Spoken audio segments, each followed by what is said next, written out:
Hey y'all, it's Lauren, and that means it's Wednesday. So, this week is challenge week, and so I figured I'd do a challenge. But first, I wanted to apologize for not posting last week. I had a ton to do, and I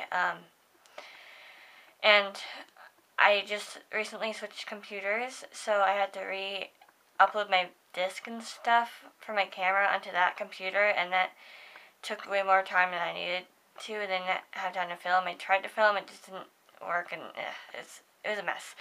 But yeah, I know that's no excuse, but I'm posting this week. Um, and also later, after I'm done with my challenge, I will do the thing I was gonna do for Halloween week, although not to that scale, but still. So should be pretty spooky. No, I'm kidding. Okay. All right. So for my challenge, I was thinking since the Harry Potter movie comes out on Friday, um, at least I think it does. That's what I heard.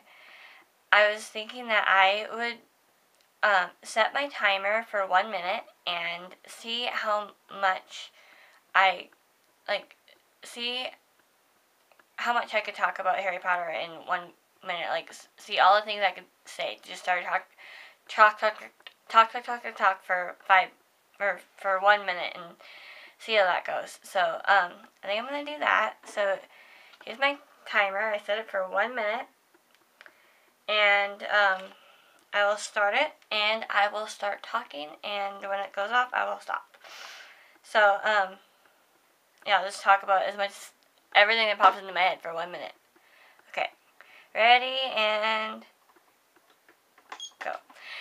Harry Potter is the boy whose parents got killed in by Voldemort when he was a baby and Voldemort tried to kill him too and gave him his lightning shaped scar on his forehead. Ugh, I don't talk well. Okay, and now it's 11 years later. In the first book, anyways, it starts off with his journey. He's been living with his aunt and uncle for 11 years now, or 10 years, and then one day Hagrid comes and gets them and tells them, hey, Harry, you're a wizard, and comes to take him away.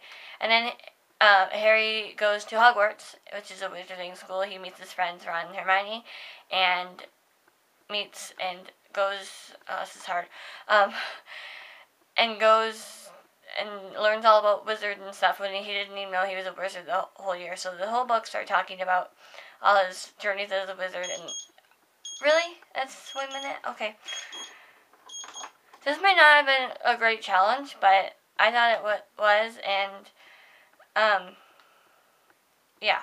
So sorry that wasn't good, but it's late and I'm really tired. But it was really hard actually, because it's harder than it seems to just talk for 1 minute under pressure like that. Alright, so now I'm gonna read you a spooky Halloween story. I don't know why I did that. That's weird. And it's really spooky. And just to let you know, I'm not very good at reading out loud. So if I slip up a little bit or if it seems kind of choppy, that's why. So these are my glasses. Do you like them? Yeah, this story, I'm trying to make it sound as creepy as possible, but I'll do my best. No promises. So this story is called Vampire Hermit. She was nervous when her husband said they were to stay in the abandoned house, for it contained the corpse of the hermit who once lived there, enshrined in a coffin in the loft. It was an old custom one no longer popular among the Iroquois people. But the hermit had insisted upon it before his death. There was good hunting in this place, her man had declared, sorry. And so they moved in, and she unpacked their few belongings in the front room, refusing to go up the hall where the hermit's body lay. When her husband left to hunt, she immediately put her daughter in the sling on her back and went to look for roots and berries, staying away until her husband returned with the meat. As she prepared the evening meal for them, her husband, tired from the hunting, climbed up into the loft to rest. The hut soon filled with the delicious smell of roasting meat. She was sorting through the berries when she heard a muffled cry and the crunch of breaking bones. As she stared upwards, frozen in terror, blood started to drip from the rafters.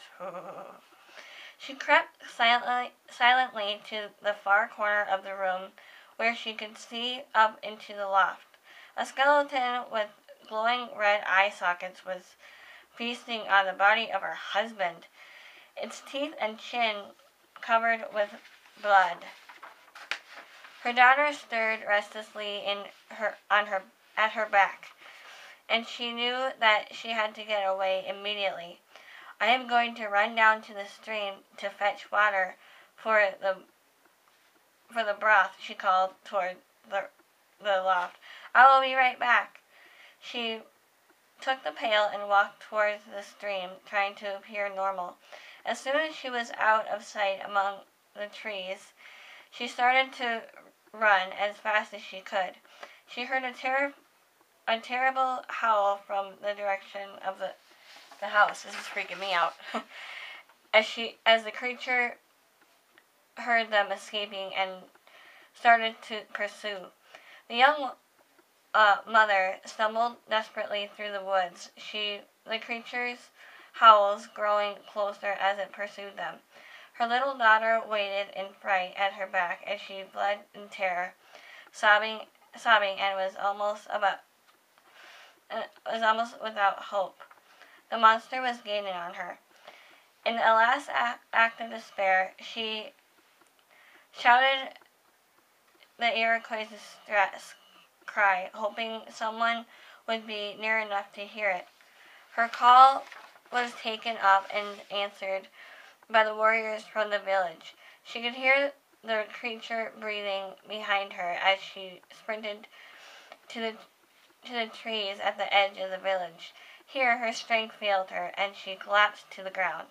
Just before the monster could pounce on them, a party of warriors burst through the gates of the village, chasing the skeleton away. They swung their torches wide, and the skeleton retreated further into the woods. The warriors chased the creature back to the hermit's house and set fire to the cabin. As the flames encompassed the house, a terrible howling and roaring came from the loft, and the vampire hermit fled into the woods in the form of a rabbit, never again to plague the young woman or her daughter. So that's the story. I hope you enjoyed it, and it's scary, I know. Again, I'm sorry I didn't post last week, and I really feel bad about that, and I will post definitely next week. Yeah, so I will talk to you next week, and Rachel, I will talk to you tomorrow. Bethany, I'll talk to you on Friday, so bye!